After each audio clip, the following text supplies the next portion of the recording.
नमस्कार, मैं Vaibhav Mishra, medical and psychiatric social worker, mental health counsellor.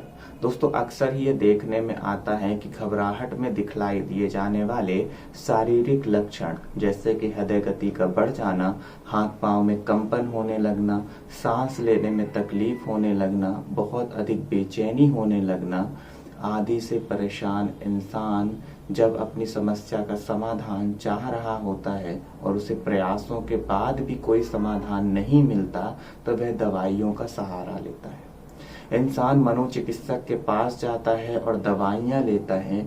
दवाइयाँ लेते साथ ही उसे आराम लगता है, मानो उसके सारे के सारे शारीरिक लक्षण जैसे खत्म हो चुके हैं। वह बहुत रिलीफ महसूस करता है कि अब उसे किसी भी प्रकार की कोई भी परेशानी नहीं हो रही है। ना तो उसकी हृदय गति बढ़ रही है, ना तो उसके हाथ पांव में कंपन हो रहा है, ना तो उसका दम घुट रहा है। परंतु कुछ ही दिनों के बाद दोस्तों, जैसे ही दवाइयां कम करी जाती हैं, वापस से घबराहट का स्तर बढ़ने लगता है। वही बेचैनी, वही हृदय की गति का बढ़ना।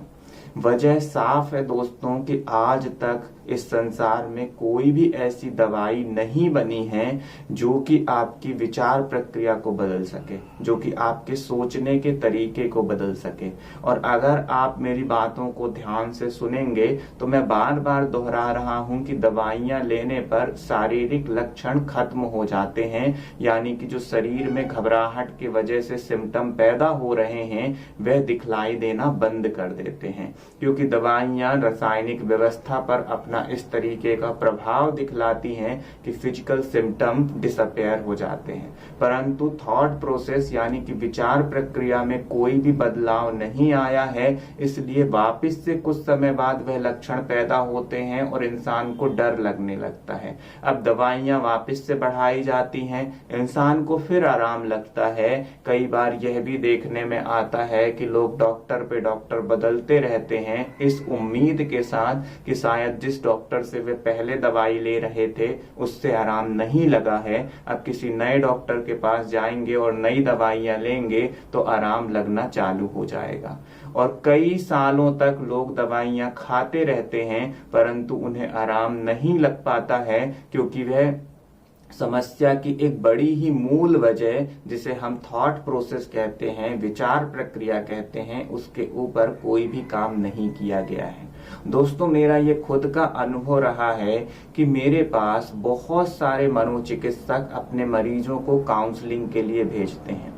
एक अच्छा मनोचिकित्सक इस बात को बहुत अच्छी तरीके से समझता है कि अगर मैं मरीज को दवाइयां दे रहा हूं तो उसके साथ ही साथ उसे टॉक थेरेपी यानी कि काउंसलिंग की आवश्यकता है, ताकि उसका थॉट प्रोसेस बदल सके, क्योंकि विचार प्रक्रिया में परिवर्तन लाने पर ही घबराहट से निजात पाया जा सकता है। तो दोस्तों, अगर आप भी घबराहट का सामना कर रहे हैं तो सिर्फ और सिर्फ दवाइयों के भरोसे नहीं बैठे, खुद की विचार प्रक्रिया में बदलाव लाने का प्रयास करें। अगर आप खुद कोशिश कर रहे हैं लगातार परंतु आपको रास्ता नहीं मिल पा रहा है तो आप ऑनलाइन मेंटल हेल्थ काउंसलिंग के लिए अपॉइंटमेंट बुक कर सकते हैं। अपना ख्याल रखें। अगले वीडियो में फिर मुलाकात होगी। नमस्कार।